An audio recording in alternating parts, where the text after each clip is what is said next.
Chapter 1 rich dad poor dad Robert Kiyosaki के अनुसार bye Manish reads. मेरे दो डैडी थे, एक अमीर और दूसरे गरीब। एक बहुत पढ़े लिखे थे और समझदार थे। वे पीएचडी थे और उन्होंने अपने 4 साल के अंडर ग्रेजुएट कार्य को 2 साल से भी कम समय में कर लिया था। इसके बाद वे आगे पढ़ने के लिए Stanford university, university of Chicago तथा नॉर्थ वेस्टर्न यूनिवर्सिटी गए और यह सब उन्होंने पूरी तरह से स्कॉलरशिप के सहारे ही किया। मेरे दूसरे डैडी 8वीं से आगे नहीं पढ़े थे। दोनों ही अपने करियर में सफल थे। दोनों ने जिंदगी भर कड़ी मेहनत की थी। दोनों ने ही काफ़ी पैसा कमाया था, परंतु उनमें से एक पूरी जिंदगी पैसे के लिए परेशान होता रहा। दूसरा हवाई के सबसे अमीर व्यक्तियों में से एक बन गया। एक के मरने पर उसके परिवार, चर्च और ज़रूरतमंदों को करोड़ों डॉलर की दौलत मिली। दूसरा अपने पीछे कर्ज छोड़कर मरा। मेरे दोनों डैडी इरादे के पक्के, चमत्कारी और प्रभावशाली थे। दोनों ने मुझे सलाह दी, परंतु उनकी सलाह एक सी नहीं थी। दोनों ही शिक्षा पर बहुत जोर देते थे, परंतु उनके द्वारा सुझाए गए पढ़ाई के विषय अलग अलग थे। अगर मेरे पास केवल एक ही डैडी होते तो मैं या तो उनकी सलाह मान लेता या फिर उसे ठुकरा देता। चूंकि सलाह देने वाले दो थे, इसलिए मेरे पास दो विरोधाभासी विचार होते, एक अमीर आदमी का और दूसरा गरीब आदमी का।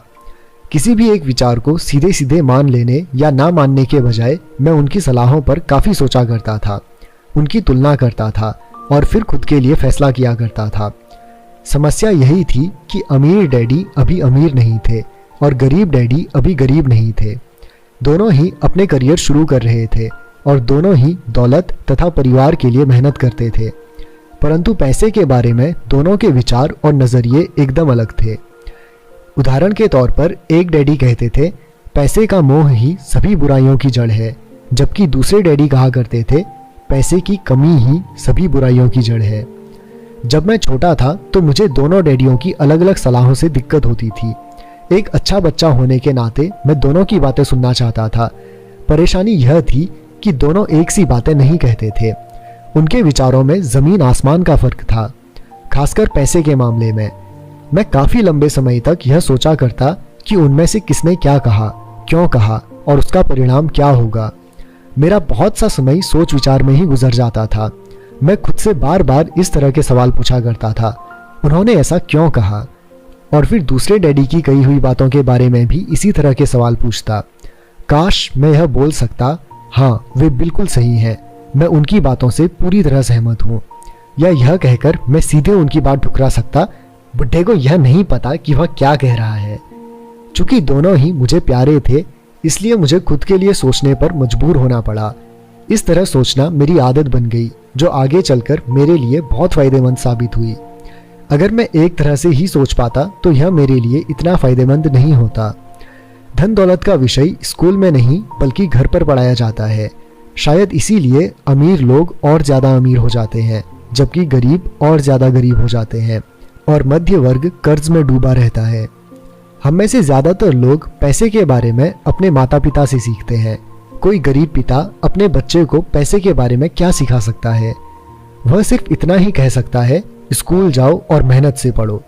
हो सकता है वह बच्चा अच्छे नंबरों से कॉलेज की पढ़ाई पूरी कर ले, फिर भी पैसे के मामले में उसकी मानसिकता और उसका सोचने का ढंग एक गरीब आदमी जैसा ही बना रहेगा। यह सब उसने तब सीखा था जब वह छोटा बच्चा था। धन का विषय स्कूलों में नहीं पढ़ाया जाता। स्कूलों में शैक्षणिक और व्यावसायिक निपुणताओं पर जोर दिया जाता है, न कि धन संबंधी निपुणता पर। इससे यह साफ हो जाता है कि जिन स्मार्ट बैंकर्स, डॉक्टर्स और अकाउंटेंट्स के स्कूल में अच्छे नंबर आते हैं, वे जिंदगी भर पैसे के लिए संघर्ष क्यों करते हैं। हमारे देश पर जो भारी कर्ज लदा हुआ है, वह काफ़ी हद तक उन उच्च शिक्षित राजनेताओं और सरकारी अधिकारियों के कारण है जो आर्थिक नीतियां बनाते हैं। और मज़े की बात यह है कि वे धन के बारे में बहुत कम जानते हैं। मैं अक्सर नई सदी में आने वाली समस्याओं के बारे में सोचता हूँ। तब क्या होगा जब हमारे पास ऐसे करोड़ों लोग होंगे जिन्हें आर्थिक और चिकित्सीय मदद की ज़रूरत होगी। धन संबंधी मदद के लिए या तो वे अपने परिवारों या फिर सरकार पर निर्भर होंगे। क्या होगा जब मेडिकेयर और सोशल सिक्योरिटी के पास का पैसा खत्म हो जाएगा? किस तरह कोई देश तरक्की कर पाएगा? अगर पैसे के बारे में पढ़ाई की जिम्मेदारी माता पिता के ऊपर छोड़ दी जाएगी, जिनमें से ज़्यादातर गरीब हैं या गरीब होंगे। चूंकि मेरे पास 2 प्रभावशाली डैडी थे, इसलिए मैंने दोनों से ही सीखा। मुझे दोनों की सलाह पर सोचना पड़ता था। इस तरह से सोचते सोचते मैंने यह भी जान लिया कि किसी व्यक्ति के विचार उसकी ज़िंदगी पर कितना ज़बरदस्त प्रभाव डाल सकते हैं। उदाहरण के तौर पर एक डैडी को यह कहने की आदत थी, मैं इसे नहीं खरीद सकता। दूसरे डैडी इन शब्दों के इस्तेमाल से चिढ़ते थे और वे जोर देकर कहा करते थे कि मुझे इसके बजाय यह कहना चाहिए, मैं इसे कैसे खरीद सकता हूँ। पहला वाक्य नकारात्मक है और दूसरा प्रश्नवाचक। एक में बात खत्म हो जाती है और दूसरे में आप सोचने के लिए मजबूर हो जाते हैं।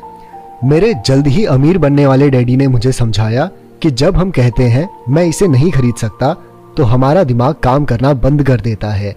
इसके बजाय जब हम यह सवाल पूछते हैं, मैं इसे कैसे खरीद सकता हूँ, तो हमारा दिमाग काम करने लगता है। उनका यह मतलब नहीं था कि आप जिस चीज़ पर दिल आ जाए उसे खरीद ही लें। वे लगभग दीवानगी की हद तक अपने दिमाग को कसरत करवाना चाहते थे, क्योंकि उनके ख्याल से दिमाग दुनिया का सबसे ताकतवर कंप्यूटर है। मेरा दिमाग हर रोज़ तेज़ होता जाता है क्योंकि मैं इसकी कसरत करता रहता हूँ। यह जितना तेज़ होता जाता है, मैं इसकी मदद से उतना ही ज़्यादा पैसा कमा सकता हूँ।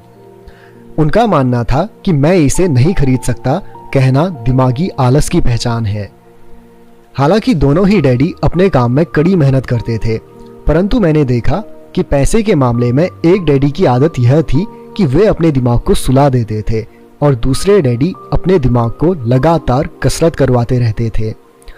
इसका दीर्घकालीन परिणाम यह हुआ कि एक डैडी आर्थिक रूप से बहुत अमीर होते चले गए, जबकि दूसरे डैडी लगातार कमज़ोर होते गए। इसे इस तरह से समझें कि एक व्यक्ति हर रोज़ कसरत करने के लिए जिम जाता है, जबकि दूसरा व्यक्ति अपने सोफे पर बैठकर टीवी देखता रहता है।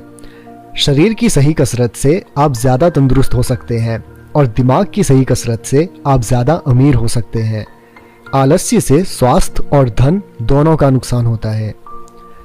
मेरे दोनों डैडियों की विचारधारा में ज़मीन आसमान का अंतर था। एक डैडी की सोच थी कि अमीरों को ज़्यादा टैक्स देना चाहिए ताकि बेचारे गरीबों को ज़्यादा फायदा मिल सके, जबकि दूसरे डैडी कहते थे टैक्स उन लोगों को सज़ा देता है जो उत्पादन करते हैं और उन लोगों को इनाम देता है जो उत्पादन नहीं करते। एक डैडी सिखाते थे मेहनत से पढ़ो ताकि तुम्हें किसी अच्छी कंपनी में नौकरी मिल जाए, जबकि दूसरे डैडी की सीख यह थी मेहनत से पढ़ो ताकि तुम्हें किसी अच्छी कंपनी को खरीदने का मौका मिल जाए। एक डैडी कहते थे मैं इसीलिए अमीर नहीं हूं क्योंकि मुझे बाल बच्चों को पालना पड़ता है। दूसरे डैडी कहते थे मुझे इसलिए अमीर बनना है क्योंकि मुझे बाल बच्चों को पालना है। एक डैडी डिनर टेबल पर पैसे और बिजनेस के बारे में बात करने के लिए हमेशा प्रोत्साहित रहते, दूसरे डैडी भोजन करते समय पैसे की बातें करने के लिए मना करते। जहां पैसे का सवाल हो सुरक्षित कदम उठाओ, खतरा मत उठाओ। दूसरे का कहना था खतरों का सामना करना सीखो। एक का मानना था हमारा घर ही हमारा सबसे बड़ा निवेश और हमारी सबसे बड़ी संपत्ति है। दूसरे का मानना था मेरा घर मेरा दायित्व है और अगर आपका घर आपकी नज़र में आपका सबसे बड़ा निवेश है तो आप गलत हैं। दोनों ही डैडी अपने बिल समय पर चुकाते थे, परंतु उनमें से एक सबसे पहले अपने बिल चुकाता था जबकि दूसरा सबसे आखिर में। एक डैडी का यह मानना था कि कंपनी या सरकार को आपका ध्यान रखना चाहिए और आपकी ज़रूरतों को पूरा करना चाहिए। वे हमेशा तनख्वाह में बढ़ोतरी, रिटायरमेंट योजनाएं, मेडिकल लाभ, बीमारी की छुट्टी, छुट्टियों के दिन और बाकी सुविधाओं के बारे में चिंतित रहते थे। वे अपने 2 चाचाओं से बहुत प्रभावित थे जो सेना में चले गए थे और 20 साल के सक्रिय जीवन के बाद उन्होंने अपने रिटायरमेंट और जीवन भर के आराम का इंतजाम कर लिया था। वे मेडिकल लाभ के विचार को पसंद करते थे और सेना द्वारा अपने रिटायर्ड कर्मचारियों को दी जा रही सुविधाओं की भी तारीफ करते थे। उन्हें विश्वविद्यालय का टेन्योर सिस्टम भी काफ़ी पसंद था। कई बार नौकरी से आजीवन मिल रही सुरक्षा और नौकरी के लाभ नौकरी से ज़्यादा महत्वपूर्ण हो जाते हैं। वे अक्सर यह कहते थे मैंने सरकार के लिए बहुत मेहनत से काम किया है और इसीलिए बदले में मुझे यह लाभ मिलने चाहिए। दूसरे डैडी पूरी तरह से आर्थिक स्वावलंबन में विश्वास रखते थे। वे सुविधाभोगी मानसिकता के विरोधी थे। वे यह मानते थे कि इस तरह की मानसिकता लोगों को कमजोर और आर्थिक रूप से जरूरतमंद बनाती है। उनका दृढ़ विश्वास था कि आदमी को आर्थिक रूप से सक्षम होना चाहिए। एक डैडी कुछ डॉलर बचाने के लिए परेशान रहे, दूसरे डैडी एक के बाद एक निवेश करते रहे। एक डैडी ने मुझे बताया कि अच्छी नौकरी तलाशने के लिए अच्छा सा बायोडेटा कैसे लिखा जाए। दूसरे ने मुझे यह सिखाया कि कैसे मजबूत व्यावसायिक और वित्तीय योजना लिखी जाए जिससे मैं नौकरियां दे सकूं। दो प्रभावशाली डैडियों के साथ रहने के कारण मुझे यह विश्लेषण करने का मौका मिला कि उनके विचारों का उनके जीवन पर कितना प्रभाव हो रहा है। मैंने पाया कि दरअसल लोग अपने विचारों से ही अपने जीवन को दिशा देते हैं। उदाहरण के तौर पर मेरे गरीब डैडी हमेशा कहा करते थे, मैं कभी अमीर नहीं बन पाऊंगा, और उनकी यह भविष्यवाणी सही साबित हुई। दूसरी तरफ मेरे अमीर डैडी हमेशा खुद को अमीर समझते थे। वे इस तरह की बातें करते थे, मैं अमीर हूं और अमीर लोग ऐसा नहीं करते।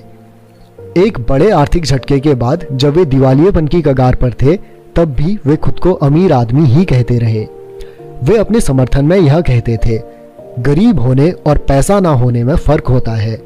पैसा पास में ना होना अस्थायी होता है, जबकि गरीबी स्थायी है। मेरे गरीब डैडी यह भी कहते थे, मेरी पैसे में कोई रुचि नहीं है, या पैसा महत्वपूर्ण नहीं है। मेरे अमीर डैडी हमेशा कहते थे, पैसे में बहुत ताकत है।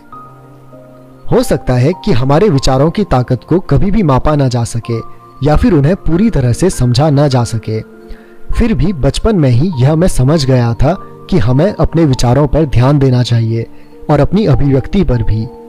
मैंने देखा कि मेरे गरीब डैडी इसलिए गरीब नहीं थे क्योंकि वे कम कमाते थे, बल्कि इसलिए गरीब थे क्योंकि उनके विचार और काम गरीबों की तरह थे। दो डैडी होने के कारण बचपन से ही मैं इस बारे में बहुत सावधान हो चला था कि मैं किस तरह की विचारधारा अपनाऊं। मैं किसकी बात मानूं, अपने अमीर डैडी की या अपने गरीब डैडी की।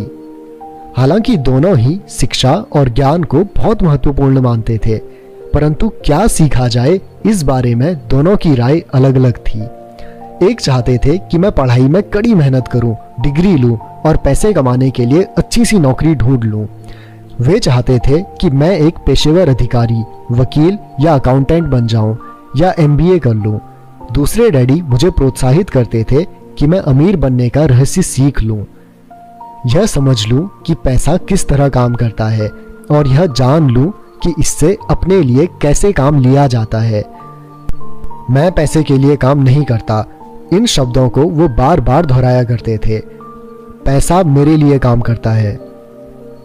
9 वर्ष की उम्र में मैंने यह फैसला किया कि पैसे के बारे में मैं अपने अमीर डैडी की बात सुनूंगा और उनसे सीखूंगा।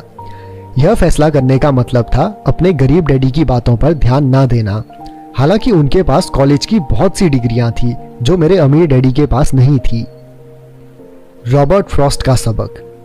रॉबर्ट फ्रॉस्ट मेरे पसंदीदा कवि हैं। हालांकि मुझे उनकी बहुत सी कविताएं पसंद हैं, परंतु द रोड नॉट टेकन ने मुझे सबसे ज्यादा प्रभावित किया है। मैं इसकी शिक्षा का इस्तेमाल हर रोज करता हूं। द रोड नॉट टेकन, वह राह जिसे चुना नहीं गया। कविता। पीले जंगल में 2 राहें बढ़ती थी और अफसोस कि मुझे एक को चुनना था, और मैं अकेला पथिक खड़ा रहा, देर तक यह देखते हुए कि राह कहां तक जाती है, झुरमुठों में मुड़ने के पहले। फिर मैंने दूसरी राह चुनी, उतनी ही सुंदर और शायद बेहतर भी, क्योंकि यहां घास ज्यादा थी और कम लोग गुजरे थे। हालांकि लोगों के गुजरने से यहां भी उतना ही नुकसान हुआ था, और दोनों ही उस सुबह बराबर थी। पत्तियों पर काले कदम नहीं थे, और मैंने पहली को अगले दिन के लिए रखा। पर यह जानते हुए कि किस तरह रास्ते निकलते हैं, मुझे शक था कि मैं कभी लौटूंगा। मैं आह कहकर यह कहूंगा, आज से सदियों बाद शायद एक जंगल में 2 राहें बढ़ती थी और मैंने कम चली हुई राह को चुना, और इसी बात से सारा फर्क पड़ा। Robert Frost 1916। और इसी बात से सारा फर्क पड़ा। वाह। बहुत समय गुजर चुका है, पर मैं अब भी अक्सर रॉबर्ट फ्रॉस्ट की कविता पर चिंतन करता रहता हूँ। पैसे के बारे में अपने पढ़े लिखे डैडी की सलाह और नजरिए को न सुनने का मेरा फैसला दुखद था, पर यह एक ऐसा फैसला था जिसने मेरी जिंदगी की दिशा तय कर दी। एक बार मैंने यह फैसला कर लिया कि मुझे किसकी बात सुननी है, तो उसके बाद मेरी धन संबंधी शिक्षा शुरू हो गई। मेरे अमीर डैडी ने मुझे 30 साल से भी ज्यादा समय तक सिखाया, तब तक जब तक कि मेरी उम्र 39 साल नहीं हो गई, और इसके बाद उन्होंने सिखाना बंद कर दिया। उन्होंने यह देख लिया था कि मैं वह सब समझ चुका हूँ जो वे मेरी मोटी बुद्धि में भरने की कोशिश कर रहे थे। पैसा एक तरह की ताकत है, परंतु इससे भी बड़ी ताकत है वित्तीय शिक्षा। पैसा तो आता जाता रहता है, परंतु अगर आप यह जानते हैं कि पैसा किस तरह से काम करता है, तो आप ज्यादा ताकतवर हो जाते हैं और आप दौलत कमाना शुरू कर सकते हैं। केवल सकारात्मक चिंतन से ही समस्या हल नहीं हो सकती, क्योंकि ज्यादातर लोग स्कूल में पढ़ते हैं और वहां वे कभी यह नहीं सीख पाते कि पैसा किस तरह से काम करता है। इसलिए वे पैसे के लिए काम करने में अपनी सारी जिंदगी बर्बाद कर देते हैं।